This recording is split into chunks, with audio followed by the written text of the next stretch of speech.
Welcome to day 2 of the Community Assessment Project. You will first start by updating the file based on the provided feedback by your faculty, as well as meet with your faculty if needed that morning. During this day, you will be collecting primary data, such as completing a windshield survey, key informants interviews, as well as photo voice, which is taking pictures of the barriers to health that you observed during your windshield survey. During day 1, you collected secondary data, or data that was already collected by other people. Secondary data, however, may not be totally descriptive of your chosen community. Thus, during day 2 of your community assessment, you'll be collecting primary data. Primary data is data that you will collect today to help you fill the gaps that you may not have noticed during the secondary data collection. Primary data sources include surveys, observations, experiments, questionnaires, focus groups, key informant interviews, as well as pictures and others. Key informant interviews is a qualitative method of data collection where interviews conducted with people who know what is going on in the community and or even live in the community. Photo voice. Photography used as a qualitative method of data collection frequently used in community-based participatory research. We will be using this method here to illustrate a barrier to health that we may have noticed during our windshield survey.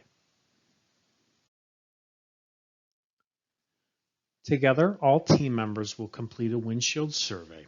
You will use box 15-3 on page 433 as a guide for your windshield survey. During the survey, you will complete at least 2 key informant interviews, 1 interview per student.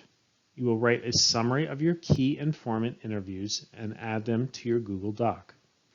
You may choose to interview a community leader, school nurse, teacher, police officer, or someone you meet in the park, or maybe even a coffee shop or local corner store. You will also take photos of at least 2 barriers to health per student that was noted during the windshield survey. 2 students in the group, you will need 4 pictures total. You will be taking pictures of the environment, not the people in the environment, such as lack of sidewalks, broken playground equipment, trash lying around, as well as old buildings. You will write a paragraph about why you took each of the pictures and add them to your Google Doc. As day 2 begins to wrap up, you want to complete your data analysis. As a team, you'll look at all the data collected and try to draw inferences or conclusions about what the strength and weaknesses of your community are. Compare your primary and secondary data. Are there any gaps or inconsistencies?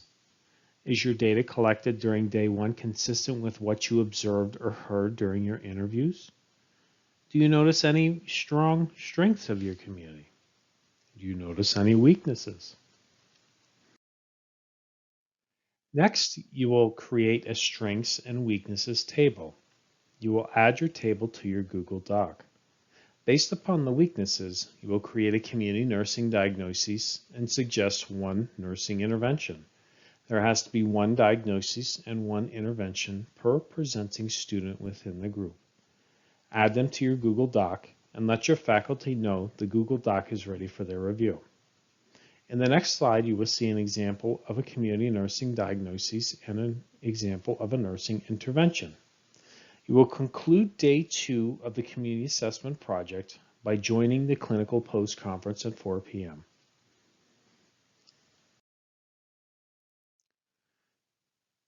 In the example of the nursing diagnosis for this community, it includes risk of acquiring STDs in the local high school related to lack of safe sex education in local schools, as evidenced by local trends in teen STD trending up and key informant comment, they should teach us about safe sex in school.